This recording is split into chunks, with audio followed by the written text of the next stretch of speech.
We had the first Monday Night Football game that was Eagles. Eagles on the board, 4th and 6. No good to A.J. Brown. I don't like the call. Doesn't We make have a any lot of questions. Eagles getting the victory. It was far from pretty, especially coming off that bye, maybe expecting a more dominant performance from this team. But instead, it's a 10-7 final. Eagles, 7-2. Green Bay now. Another loss on the season.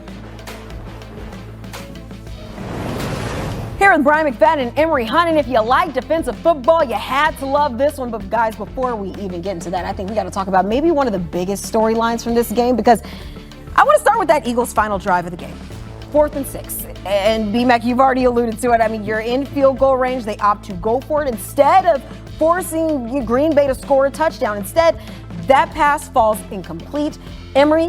Worst case scenario for Green Bay, they should be in extra periods now in terms of that missed decision by Philly to go for it, and gave the Green Bay Packers prime field position to attempt a makeable field goal. They just weren't able to convert. That was the telling sign for the Green Bay Packers the entire ball game. The inability to convert or find any rhythm, chemistry within the offense under Jordan Love. But Philly got lucky. It was questionable.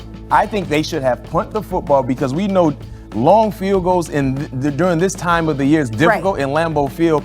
And allow your defense to finish the drill. Your defense is putting pressure on Jordan Love the entire ball game. If they get the ball on the 20-yard line, for them to go north of 50 yards to be able to get into a makeable field goal range, I didn't think that was likely, but they got lucky. I think that's what's most mind-boggling for me, because you consider the way that this Eagles defense was able to shut down Jordan Love and his lack of pass catchers, which we'll get into in just a minute. But you're opting instead to go for it on 4th and 6 when you do have the option to punt. But nonetheless, they get away out in this one. But it did take, fellas, until the 4th quarter for both teams to find the end zone. Emory, was this a result just of offenses that were struggling to get going, or do we need to put some more respect on these defensive performances we saw? Well, if folks watched our pregame show, we talked about the defenses and who had the edge as the front seven, and we gave that to Green Bay. But we also understand that the Eagles have a fantastic front four, which we saw manifest itself out there on the field and how they were able to collapse the pocket. But I thought things really went south from Green Bay's perspective when Elton Jenkins was out of the ball game up front on the offensive line, because now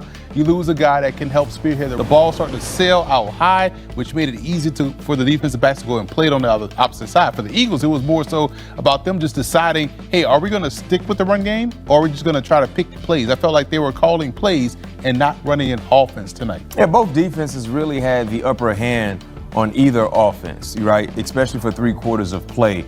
But Jalen Hurts made the one necessary play. That long post route to Devontae Smith was huge. The long flare route to Saquon when he made a few guys miss. Those were the 2 defining offensive plays that put them in position to win this ball game. And shouts out to Howie. Right, you talked about the moves he made before the trade deadline. Jalen Phillips was everywhere. Yeah. He looked like a player that has been a part of this team since training camp in terms of how comfortable he was being involved in the backfield. He had a fumble recovery, 2 quarterback hits, 5 total tackles. He also was involved in that play that led to Josh Jacobs fumbling that gave their offense the necessary possession to work more time off the clock. So defensively, this was a great game for Philly. They needed to do that in a game in which their offense was a bit stagnant. And I don't know what's going on offensively with Jordan Love, but the second straight week in a row that came in the words of a loss, the offense has no rhythm. Yep. Before that last drive, I have the numbers here. Jordan Love had 158 yards through the air, 4.9 yards per average per throw. That's not winning football when you talk about his skill set and the talent that he has. What was fascinating was that, again, going back to what we talked about in the pregame show about who had the edge, look at the Eagles secondary, the much maligned Eagles secondary. I thought they really stepped up and played really well. Everyone on that back end made a play. Quinyon Mitchell made a play. Reed Blankenship got the fumble recovery. We saw Makuba make Adoree Jackson over the top. Adoree Jackson made some plays. So I thought every part of this team, of this matchup, at some point throughout the game really showed up and made a play, or was a reason why they didn't come out on top. Fellas, I want to talk about the other side of this matchup really briefly, because we did talk pregame if Saquon Barkley got his mojo back after that Giants game, and he had nearly at some points in this game put the team on his back a bit, but he finished with 101 yards from scrimmage, but still averaging 2.7 yards per carry.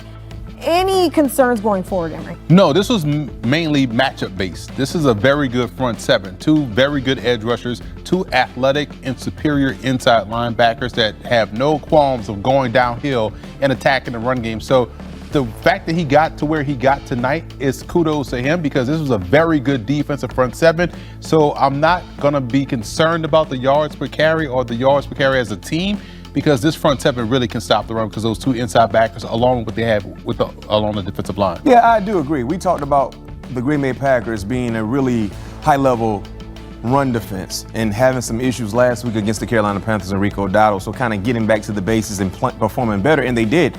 My issue with Philly is that the lack of creativity. There's no seasoning in their cooking at all. It's bland. And when you have a guy like Saquon Barkley, get creative. Get him out in space. When you look at some of the high prolific running backs in the National Football League, a la Jahmyr Gibbs and what they do with him in Detroit, a la Christian McCaffrey and what they do with him in San Francisco, it's not generic. They utilize those guys to their skill set, and they provide a sense of creativity within the offense. How many times, viewers, watching this game, play for play, did we see three tight end formation, motion, Dallas Goedert, play action, a flat route? Like, we saw that like five or six times. Get some creativity going on when you have a guy like Saquon Barkley that could really, all he needs is a small glimmer of hope, daylight, to really make something out of nothing. And that's something that they have to get going on, because he's too good of a back to be a part of a bland offense. What we saw last year when he ran for 2,000 yards outside of the healthy offensive line, but Jalen Hurts being the reason why that backside defender couldn't crash down. We are not seeing Jalen Hurts take off and run like he did before. He's much more of a power runner right now in terms of where he's at athletically, but he's not getting out the back door and escaping and drawing that backside defender away. So it's very tough for Saquon Barkley, because he doesn't have the advantageous box like he did last season. And we need to see Jalen Hurts get back to being a true dual threat, as opposed to just being a one-dimensional quarterback, which is fine, but it's not helping out the run game. For me, it begs that question: is this an Eagles offense that can win the way they're playing right now, or are they going to have to rely on their defense? But I do want to talk about how we did see another showing, is just how challenging it has become to officiate the tush push. But did this game just feed into the future of what this tush push might become, or might not no longer be?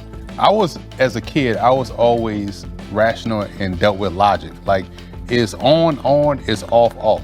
Is offsides, is false start. Because I need to know, because how many times we watch this tush push or any quarterback sneak or any just regular scrimmage down attempt where their whole left side was offsides as well. So maybe it just was a bad day for the officials, but you cannot miss. You can't. You can't. Especially with these two teams. Yes, knowing their history. Teams and knowing the history of the tush push with either side. And for us, having the bird's eye view, we see it playing this day. And one would think one of these officials would see the offside penalty that was a no call. And to Kiana's key question, I think what we saw happen weeks ago with Philly and the Giants, when they said they stopped momentum, blew the play dead, no one else heard a whistle, a fumble that the Giants never got it. And then you talk about what happened today, along with what everything else that has been tied to this play. This could be the final year that we see the tush push, because of how difficult it is for officials to do their job flawlessly, and then how much of an issue it's causing other teams when things like this don't get called, and now you're going crazy over the officials. While we're at it, is 0 on the play clock 0 on